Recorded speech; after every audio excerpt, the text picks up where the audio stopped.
Ito ang Presidential Broadcast Service. Radyo Pilipinas. Radyo Publiko ng Bagong Pilipinas para sa Bagong Pilipino. Naghahatid ng mahahalagang balita at impormasyon na guugnay ng pamahalaan sa sambayanan. Tulay sa himpapawid ng serbisyo publiko. Radyo Pilipinas. Radyo Publiko. Ang boses ng Pangulo sa Iloilo. Radyo Pilipinas. 585 AM. Oras sa Radyo Pilipinas, alas 8:32 sa aga.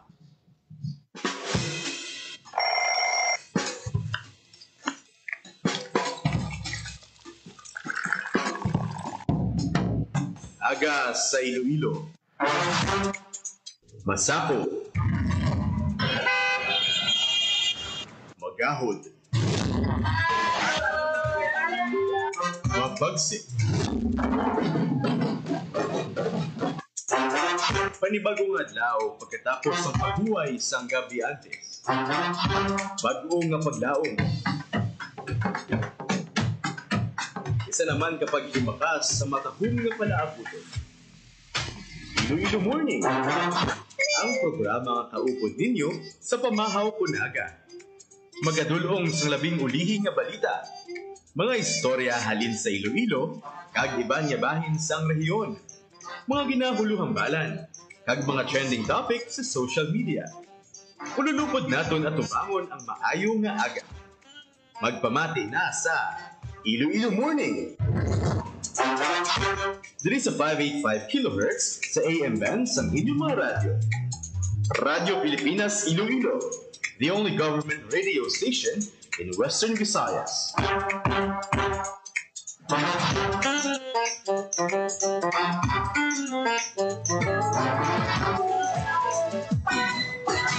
Ayong aga Pilipinas, good morning Western Visayas. Welcome sa Iloilo Morning Program sa buong adlaw sa Miyerkules, September 17, 2025.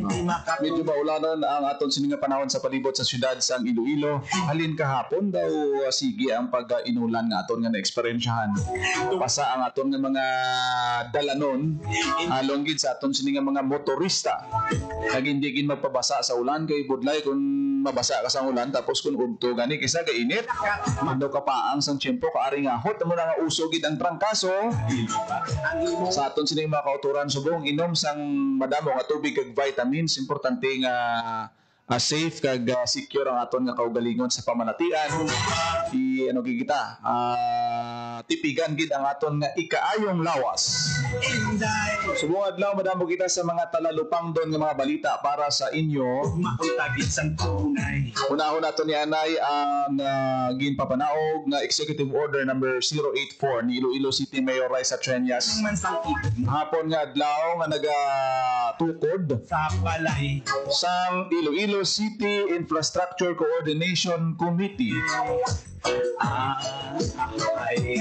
Ini nga order ang ginapagwa kapon ni Iloilo City Mayor Raisa Treñas. Ang katuyuan sini mapasiguro nga mayara sing coordination ang aton siniyang lokal nga panguluhan sa mga implemented projects, especially sa mga infrastructure projects, flood control projects, kag madamo pa nga proyekto na funded by national government. Ina-compose ang komitiba sa pagpamuno sa aton sining alkalde as chairperson, Mayor Raisa Treñas. Co-chairpersons diri ang regional directors sang Department of Public Works and Highways, Department of Environment and Natural Resources. Ang mga miyembro amo ang City Engineer, City Architect, Building Official, City Environment and Natural Resources Officer, Traffic and Transportation Management Office, City Legal, City Planning and Development Office, kag mga punong barangay sa concerned barangay kundi nabi ang project ipahamtang. Miyembro sila sang ad hoc, no? Sang siningging tukod nga komitiba. Ang katuyuan o kunang ang goals ang siningging tukod nga committee, una, amo ang pag-evaluate sa mga projects kung bala ini naga-conform sa mga standard, especially halimbawa sa Iloilo City Comprehensive Land Use Plan, ginasunod bala ang mga criteria. I-validate ang feasibility kag practicability sa proyekto, sa proposed projects. Kag dapat naka-align man ini no sa mga programs kag development plans sa aton sini nga Iloilo City. So but siningon may coordination. Hindi pwedeng tukod ka lang dito, way kami kabalo o kung ano gali no salid mato sa amon nga kabilugan nga plano, Hindi mapunggan. especially diri sa may Iloilo City. Ay, So kabay pa no ngayon ni makapa-strengthen sang coordination sa aton siniyang lokal nga panguluhan sa DPWH, especially subong iya nga gina-review, gina-evaluate sa aton siniya mataas ang pagmanuan sa Department of Public Works and Highways ang tanan ng mga infrastructure projects including flood control projects. Kasunod sang order sa aton siniyang presidente, kita mo si Secretary Vince Dizon, daw wala ka pahuwayad lawad no may mga ginausisa nga mga proyekto. Ang pinakaulihi kita nyo tong flood control project dito nga dogin takdan lang sang tubo sa punta gali mo. isang dugay. Hindi gali magyan sang tubig no do for picture taking mo siya. Muna subong ang viral. Nga tunay. Tughan ko sa imo nali. Isa bang gina-encourage gid ang aton sini nga mga pumuluyo no hindi lang aton sini nga mga lokal nga panguluhan kundi kita nga mga pumuluyo may access ka mo sa isumbong mo sa Pangulo website kay tanan dira gina-accommodate no kung may mga complaints may mga pictures nga mo dira kung may mapamatud-an kamo mga infrastructure especially flood control projects nga daw sa ligmato kung daw hindi mapuslan imbis nga nakabulig naglain pa bino kay tidamo sa mga nadiskobrehan nga wala gali maplano or sa picture pag seremonya ara pero ginagyan sang baha nagkalaanod Igugma kong tag. amo na ang mga senaryo subong nga ginapabusi sa aton siniya nga presidente sa DPWH. Ay, Good luck sa aton siniya nga mga opisyal sa DPWH nanay. sa mga kuandaya mga kuratong iti ginatagaan na kamo sa nagligad sang kahiginan nga makasubmit sa inyo siniya nga courtesy resignation. Sa imo pa. Pero sa mga maayo daya kag maitampad kapati kita may mga tampad pa sa serbisyo na. Ang imo nga supat. Malap. Lakip pa ng investigasyon sa pila naton nga mga officials bantayan ginato ng mga developments hindi kit hindi ni pwede nga mapalipas lang ni pulos kay investigasyon kung wala man na sang conviction wala man na sang masampulan da daw it's like you're watching a movie Nang balay. Basta wala. ibalaan mo na ang ending Pangabuhita. Matawhay. sa piyak na bahin ginbuksan na kapon nga adlaw Tugan ko ka panalaytay. Kugma mo sa akon nga ang ining programa sa aton siniya nga DSWD-SLP o kunin Alonsina tahay. Sa Convention and Bazaar ilang opening dira sa Iloilo Provincial Capital sa diin nga ang mga produkto halin sa 18 ka mga rehiyon ginbida no ini nga mga products himo ini sa aton sini mga SLP beneficiaries nga ginabuligan sa aton gobyerno paagi sa DSWD Sustainable Livelihood Program kanami sa ilang mga produkto kahapon nakit-an ta may yara sang mga products from Mindanao, Negros Island Region, may Maropa, din pangabahin sang Luzon, ara na subong sa Kapitolyo, makita nyo da, pwede ka mo da kapamakan. Ano ba ang katuyuan sang sining Alonsina program sang DSWD? inday. Sa Ipalayag naton karon ang pahayag ni ASEC Edmond Monteverde sa promotive section sang DSWD nga among dinapit nga bisita kahapon nga adlaw sa sining opening sang Alonsina hindi mapunggan. Hay hay. Hay. sa Iloilo Provincial Capital. Sa imo panglakat. Mata. I-play naton la ang interview sa makatapos ang media kay ASEC Monteverde. May kang tanan sa ila sini nga mga programa sa DSWD sa katuyuan nga mabuligan ng mga vulnerable sectors including 4-piece beneficiaries nga masustener kang matagaan sila sang palangitanan nga hindi nga sila nga puro lang tanan ayuda o kung financial assistance ang sarang nila nga mabaton kundi ang importante sini matudloan sila sang livelihood palangitanan kay balaan nato niya ang long-term effect ang sustainable nga epekto sang palangabuhian kung namo inayang ihatag naton sa mga beneficiaryo. Hindi niya enough nga tiyasta lang sa ayuda kita mag-stop paghatag sa ilang mga kinahanglanon, nami pagidya nga matudloan sila, ma-educate sila paano i-preserve, paano ma-sustain ang opportunities na ginahatag sa ila, especially ang business opportunities. Amatiyanta si ASEC Edmond Monteverde sang DSWD Promotive Section. Sige. Hari gali sa akon.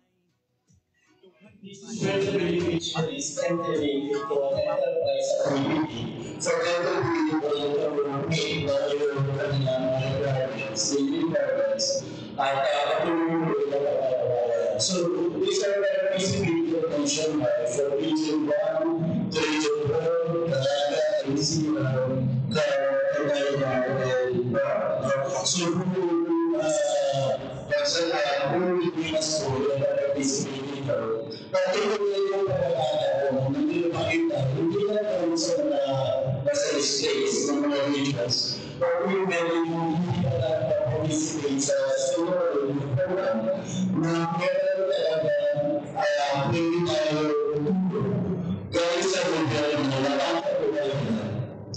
saan ay binibigyan ng tinutulungan sa kakalahan para mag-issue sa next week.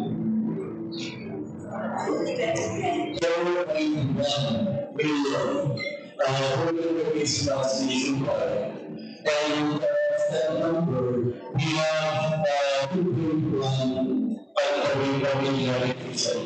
the whole piece. Because they were thinking of the city theories. Because they were the exit plan for this exit election. But we also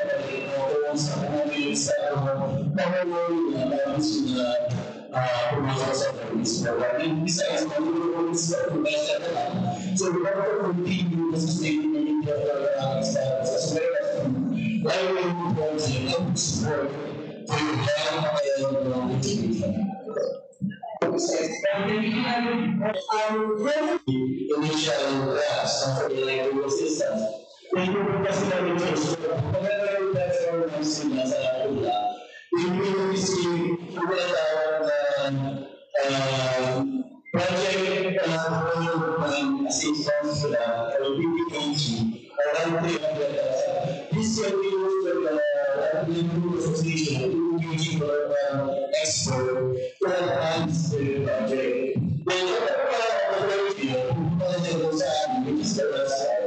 Kapag nag-informal business na sila, may able to serve their association in informal business entity. Then they will receive another as a further incentive funds.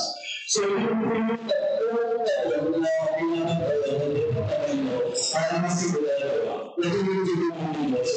so as early as first. Nabatian si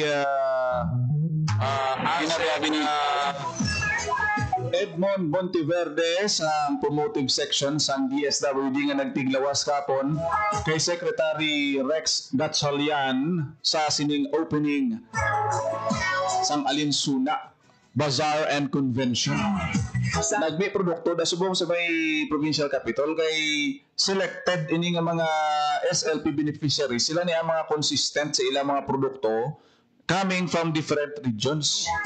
Sa imo yuhug nga tuna. Kadto ka mo to bala kung mahilig ka mo sa tela, mga panapton, bags, mga produkto bi pagkaon, may araman mga herbal products, furniture, flower pots, madamo pa sang makitaan dira nga mga disenyo. Kanami kay iniya mga obra maestra gid sang mga SLP beneficiaries. Hindi niya halin sa mga sila nga mga manufacturing companies nga dalagko.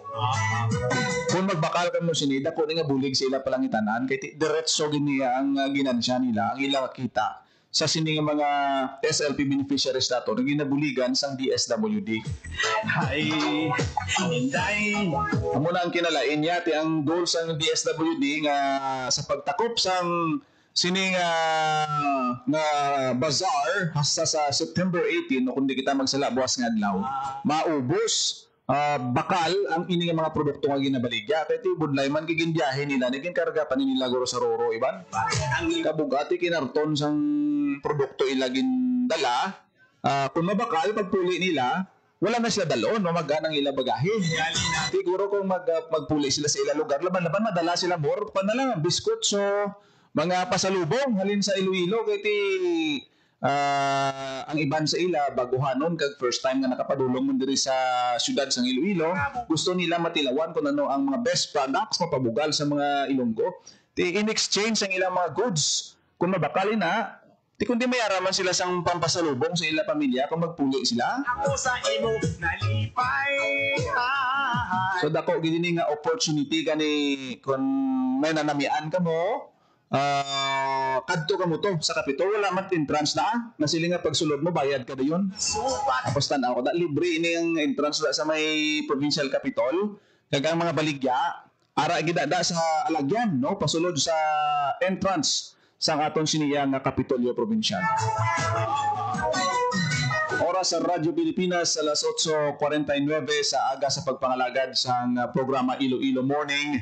Ginakundinar ni Iloilo City Mayor Raisa Treñas ang ining pagka-involve sa isa sa traffic enforcers ang Iloilo City Traffic Transportation Management Office bao na ano man niya si Inday nga na dakpan sa entrapment operation kahapon nga ginaaligar nagapangilkil Hindi makatulog sa bagay. ti dalahig tanan nga departamento magamos ni ang tinawo mo Sa imo ginawa ka mga upod buda kapainit ka anto sa ulan para nga mabuligan ang mga motorista naton nga mangintayo yon ang traffic balang daan kun wala sa may gabantay nga traffic enforcer sa isa ka lugar intersections man ina kag mga busy streets naton adla panay gid kamo kut anay gid kamo ni traffic every day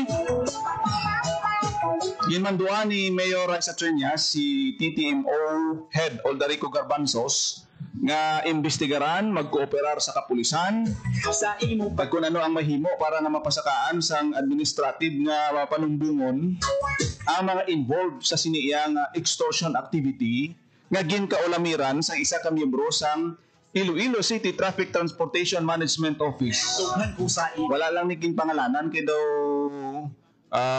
for protection man Ay, hindi man la matamaan bash ang ini nga personnel. sa Di babayi pa ini nga daan wala ta kabalo no kung ano ang nangin rason ano sa likod sini kay tingin na imbestigahan ba ini pero tiyan mo na bala masiling kita nga kung organisasyon na gani kag ara sa kasubong sini nga trabaho crucial gina katama kay ang himo sang isa will reflect sang imahe sang entire organization nga tigapati kita not all hindi tanan nga mga traffic enforcer da sa Iloilo City Traffic Transportation Management Office nagapangilkil di man o kung nagapang ngayo sa pila ka mga motorista in exchange abida nga hindi mo pagdakpon pagbigyan mo sila no so wala ina ginatolerate sa aton sini Iloilo City Government santo sa official statement sa aton siniya nga alkalde ilaban-laban kakas na automatic kakas na isa nagdigad nga to kung di ta magsala daw 7 to 9 members ang ICTTMO ang natigayon nga ma-relieve sa ila sini nga pwesto tungod sa madamo nga mga complaint ginhawa man sang Iloilo City Traffic Transportation Management Office nga ma-training mahanas ma-educate sa imo yugo. sa bahay naman sa mga enforcers tati trabaho nang ginatag sa inyo halungan nyo gina kung hindi nyo pag-abusuhan Ay, especially kung may pamilya ka blamor no may kabataan ka nga ginapa-eskwela ginapakaon ginagastuhan sa adlaw-adlaw bisan hindi man kita mo na tuod kadako sang inyong sweldo pero ang dungog sa trabaho sa pag-perform sang inyo sini nga duty amo nang importante kag regardless kung pila imo na baton daw rin di as long as gina-implement mo ginapatuman mo ang ordinansa bisan dakpon pang motorista. Kaya isa lagi man na isang motorista kung may violation siya.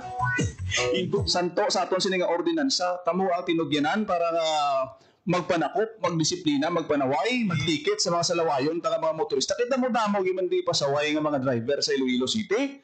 Kung adlaw-adlaw kamo ga drive, hindi mo hindi kaya masiro sa mga salawayon, mga gurpi ka katon, maliko sa hindi authorized nga U-turn area, mga bike lane dra ginaparkingan. Kaya gani taxi ka gina sa General Luna, siyempre kung ng traffic, may traffic light, naga U-turn bulpi sa traffic light area. Ati resulta huol sa mga gasunod. Ginawa mo ka pasunod sang imo sa lakyan kung green light. Tapos gulpi lang nga may U-turnan ng isang taxi. Stock up gid kung di ka preparar bunggo ka gid. Kaya muna ang value sa aton nga mga enforcers na sa subong aga pag hinanalabyan ti kompleto perfect attendance. Lapit sa imo ka kayon. So kabay pa nga hindi ini mapamarisan, hindi nga mga sahi sang insidente. Pero ti wala ta pa kabalo kay ti complaint pa malang ina, no? Kuan pa nila sang side ang ining nadakpan nga traffic enforcer. Isa ka babae nga traffic enforcer nga allegedly involved sa sining extortion activity. Makuntagit sang tunay. Pero ti automatic may pagkondinar sa bahin sa aton sining alkalde kay amo na sila nga ang isa mo ka aksyon, isa mo ka nahimo nga sala naga-epekto sa imahin sang bilog nga organisasyon. Agutan ng kami man. Tuloy ang trabaho sa mga enforcers ta dira, sa mga maayo ti padayon na nyo lang perform kamo sa inyo duties. Halong inom tubig mayo, hindi magpatama sang bala naton nga may mga orientation makamo, may mga hydration time man kamo. Importante hindi niyo pag-i-abandon ang areas ninyo dira sa pagdeliver sa traffic. Kinahanglan gid kamo sang pumuluyo kag sang motorista subong. Oras sa Radyo Pilipinas alas 8:54 na sa pagpangalagad sa programa Iloilo Morning. Wala na kita sang tiyempo diri sa aton sini nga pagpangalagad. Ang iba naton nga mga balita, bantayan na lang sa ibang nga programa no sang Radyo Pilipinas Iloilo para nga tayo yun ang inyo sini nga mga impormasyon, especially nga ang aton nga mga press releases, mga information na ginhatag sa inyo direkta gikan sa aton sini nga mga government agency. Salamat gid sa aton mga kauturan nga nagaupod sa aton pagpangalagad kay Ma'am Shane Roado, Sir Sherwin Marcovia. Thank you gid sa inyo siniya nga pag-upod kag pagpamati. Ako na gid lamang inyo alagad, Junel Baclay. Mayong aga Pilipinas. God bless Iloilo. Ito ang Presidential Broadcast Service. Radyo Pilipinas. Radyo Publiko ng Bagong Pilipinas para sa Bagong Pilipino. Naghahatid ng mahahalagang balita at impormasyon na guugnay ng pamahalaan sa sambayanan. Tulay sa himpapawid ng serbisyo publiko. Radyo Pilipinas. Radyo Publiko. Ang boses ng Pangulo sa Iloilo. Radyo Pilipinas. 585 AM.